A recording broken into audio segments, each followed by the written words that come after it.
Well, hello there. It's Brian of London back with Tundra Tabloids, Kenneth. And an impromptu one live from my office. So if it gets noisy, we'll just have to end it because the Israelis will arrive and shout. How are you doing, Kenneth? I'm doing good. Just waking up to yesterday's news. Wow, what a busy day, huh? So yeah, absolutely. We've got, let's just do I'll do a quick recap. Yeah.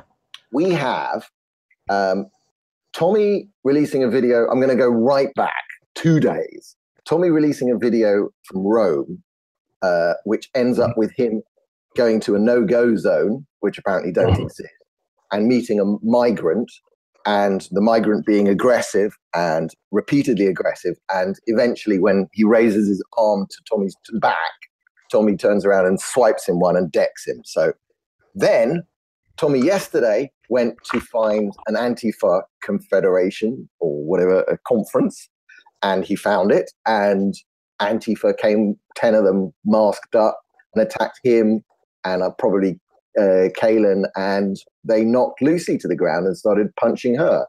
And Tommy released that video, and the police are not going to do anything. But in the meantime, we discovered yesterday that Martin Sellner and Brittany Pettibone had been detained upon trying to enter Britain. Martin, because he wanted to give a speech at the home of free speech in the UK, Speaker's Corner, just next to Hyde Park and Marble Arch. Astonishing. And Brittany was detained ostensibly on the grounds that her intention was to interview the extreme far-right radical Tommy Robinson.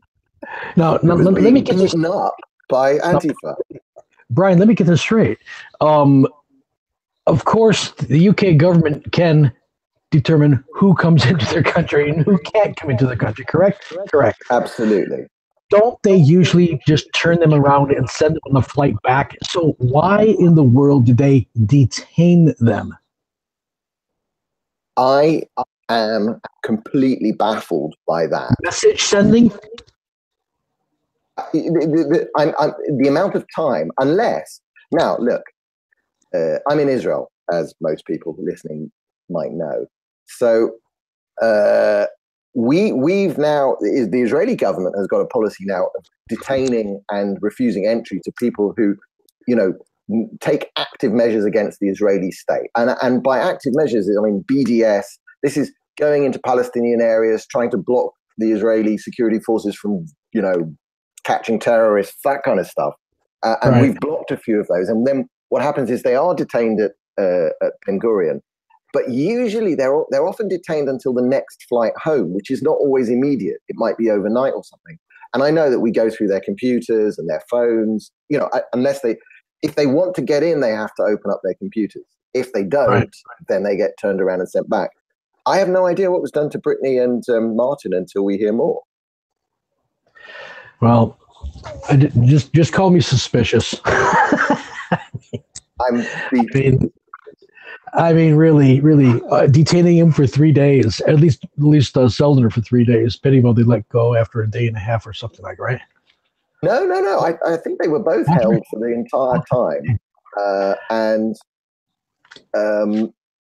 Because the last thing I saw was late last night. Tommy had flown to Austria and met them at the airport, and he's going to do a proper debrief with them. Just can you remind me what's I'm going to tweet this that we're having a conversation.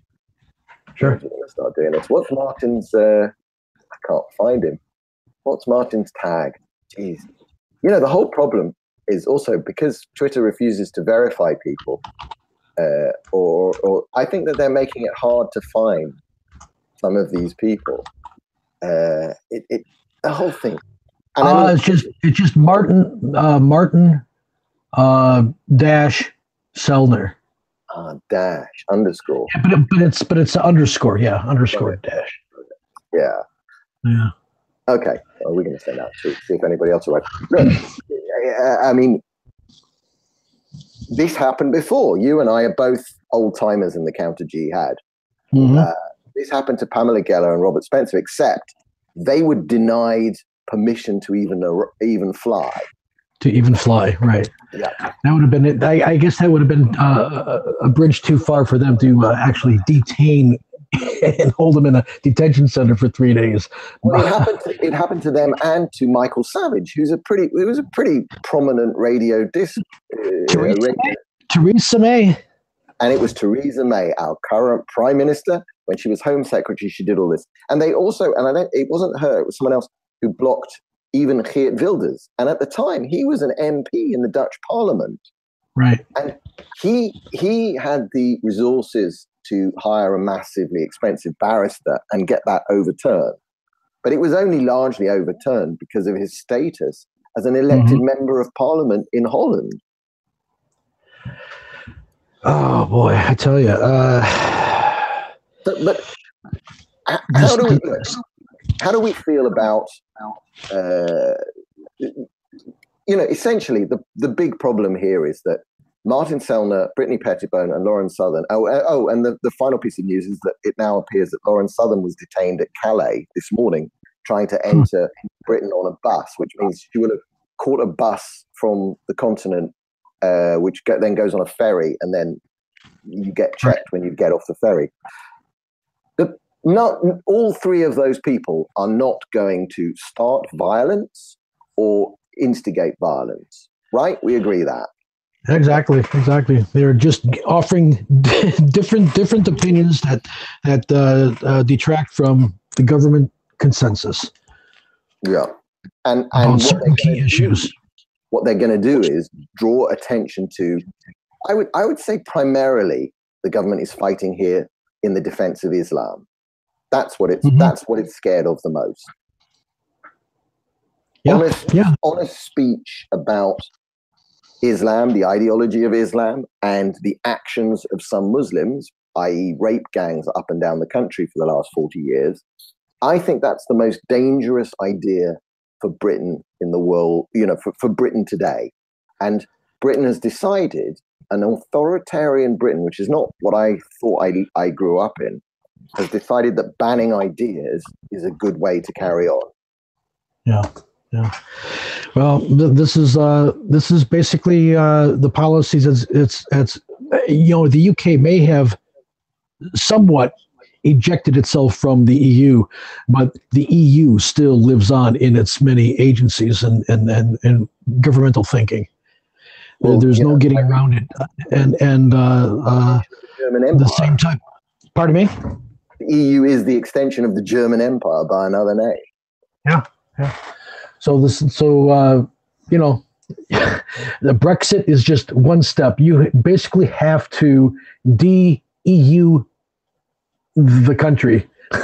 I mean, after World War II, pardon me? That isn't good enough, because Theresa May, look, this is not a one-off. This is not an isolated action. She did this almost a decade ago when she was Home Secretary under totally different conditions, without, prior to Brexit and all of that stuff. What do we think would change without the EU there? What I'm saying is that they have to be as West Germany was denazified after World War II. The same has to be done to each individual state. That they have to de-EUize themselves, for lack of a better term. Listen, I completely agree. Basically, it's this. I mean, I don't know, cultural Marxism, progressivism, the combination. The red-green axis between Islam and the ultra-far left, and that's what has to be taken out of society. Yeah. And the pseudo-right. Yeah. Well, I mean, but that's the other thing, is that the bogeyman that they've chosen to think they have is the far right. And the other thing that you and I were discussing, because it that cropped up yesterday, was this absolutely magnificent deconstruction of Kevin MacDonald's work that came out yesterday from an academic in Oxford. Right, Coffness is his last name, but what's his first name? Nathan Coffness. Nathan. I mean, I haven't even finished reading it because yesterday I was driving a lot. I'm going to finish it this morning, and I think you and I will talk about it for a video. in the coming Yeah, I days. believe so. Kaufman brings up some excellent points that debunks MacDonald's thesis. Let's just, for lack of a better term, it's not a scholarly work. It goes to undergird the idea that academia, proper academics, need to be vigorous on works that do not meet, the standards for academic studies and scholarly work. That it's not good enough just to reject them and put them off to the, on a shelf somewhere. They have to be basically taken apart, debunked why they're not a proper work. This guy's thesis was basically percolating for over a couple decades, correct? 20 years. And I tell you what, I wrote briefly to this guy yesterday, just to say thank you, because as soon as I started reading it, as soon as I got basically past the abstract and the first couple of pages, I realized how important this work is going to be. So I just dashed off because you know what? I think I like saying thank you. So I sent a short note to Nathan, and he said, "Thanks for your note. Someone probably should have written a paper like this 20 years ago." Sure would have saved us a hell of a lot of time and anger and frustration. Because Kevin MacDonald's work, I cannot stress this enough. Forget anybody that the press has told you is alt-right. Forget Richard Spencer. Forget so-called Dr. David Duke, which he got his mail order PhD from a place in Ukraine or something. Of course. Forget all of them. The actual genesis of the modern far-right neo-Nazi and the white supremacist movement that's now being brought out, all of it comes from this freaking book by Kevin MacDonald called The Culture of Critique. Yeah. And it is just full of nonsense. Well, Brian, you know as well as I do, we cut our teeth on fake news decades ago in the media's reporting on Israel and Islam. And this type of thing with MacDonald vis-a-vis the Jewish question, the JQ, dovetails or mirrors the shoddy scholarship by pseudo scholars on Israeli history, and that has been used as a battering ram against the Jewish state for as many decades and more. I'd say more, 3 or 4 decades, really. And their pseudo scholarship is easily debunked, just as much as MacDonald's is. And I think it's refreshing that somebody took the time to go through it all and put it into proper form. And there it is out on the internet. All it needs to do is be disseminated, and the more people log on to it and criticize it, the better is the platform that we can underline this guy's points of view and nip this type of stuff in the bud. Because I think a lot of people are fooled by this type of stuff, tickles their fancy, and it really does not, cause any type of. Go ahead. It is. It's an aid. I long ago came to the conclusion that it is so wonderfully comforting to find someone to blame for your own inadequacy.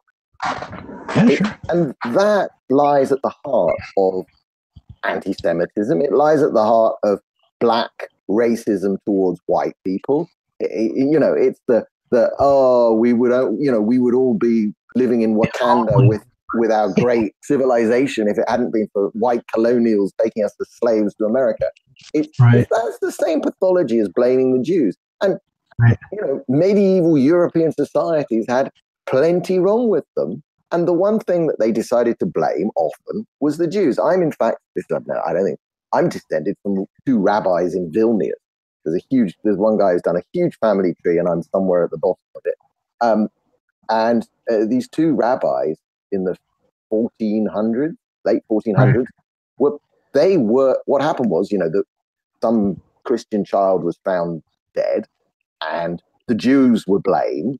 And it was decided that, these two rabbis decided that they would own up to the crime, and then that would save the entire village from being killed. And that's the classic medieval blood libel. So the Jews, these two rabbis owned up and were murdered. And, you know, and there are many reasons why this Christian child could have died or been killed. Probably none of them involved the Jews, but the Jews were blamed, and that made everyone feel happy. And two rabbis died. And this has been played out time and time and time again, and then they use these type of situations as, as reason for, to distrust Jews, because look how many times this is played out.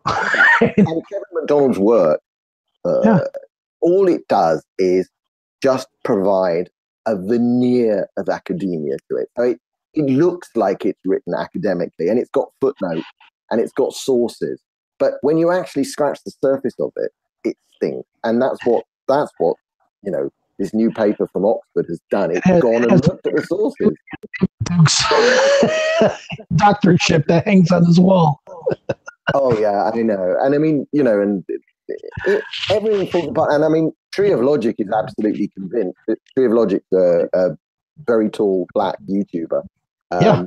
She's convinced that Kevin MacDonald didn't even write the book, but that's a different thing, because he's never really been willing to defend it in person. He doesn't go on YouTube videos and defend it against people with no opposing view.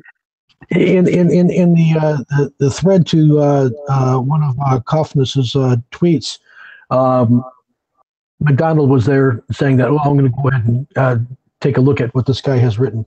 So we'd be interesting to see if there's any back and forth between the two. But who knows? This guy probably just let it ride. And well, what he will do is he will publish some long rambling attempt at refutation of the paper on his own website, and it will go back into the echo chamber. But the whole point, the reason I bring it up, is that this is the bogeyman that the ADL and the Southern Poverty Law Center, this is who they're holding up to say, oh no, you might have Islamic radicals, you might have somewhere some percentage of 1.5 billion people infected with the ideas and deeds of the Prophet of Islam, Muhammad.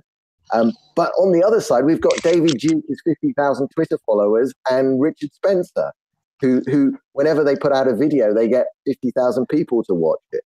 Woohoo! And then what they do, then they slowly bring in people and they'll attach labels to Martin Sellner or Pettibone or Southern, whether they're deserved or not. They won't listen to the nuance of Lauren's videos, and I haven't found a great deal to criticize in what she puts out. Her work in South Africa is fantastic. But she's exploring, she's trying to work out how Europe can have an identity, how different European nations and America can have an identity that can counter the identity politics of the left and Islam. Well, that's quite the case. But the reason why they do not want to have any type of deeper introspection into what the other side is trying to say, because that will undermine their whole shtick about everybody that disagrees with us is a racist. So and Islam is a religion. That's why Tommy Robinson was labeled by the Home Office as an extreme racist. Isn't that what that's going to be in the upcoming report by? He's going to have an interview with that's the problem. And whatever's written in that form, I don't think Tommy has got legal recourse to try and change it, which is very scary. Man, crazy stuff. Yeah. Who would have believed in such a short period of time that the UK would really degress? Sorry, it is. Look, and Lauren Southern, whatever you call her at the moment, she's actually a journalist. The UK has just denied entry to a journal, or is in the process of denying entry to a journalist. And Brittany Pettibone, what was her crime? Attempting to interview a citizen of the UK. That's journalism. Committing acts of journalism. Man. This is worse than Turkey. You know, if they start murdering the journalists, it'll be Russia. Yeah, good point. Good grief, man! Oh man. Hey, I think I'm gonna have to go because it's about to get noisy here in the Israeli office. Okay. Well, take care. We'll pick up on a later date. All right, good talking to you, Kenneth. And Kenneth is 100 Tabloid. I'm Brian of London. Thanks for listening. All right, bye.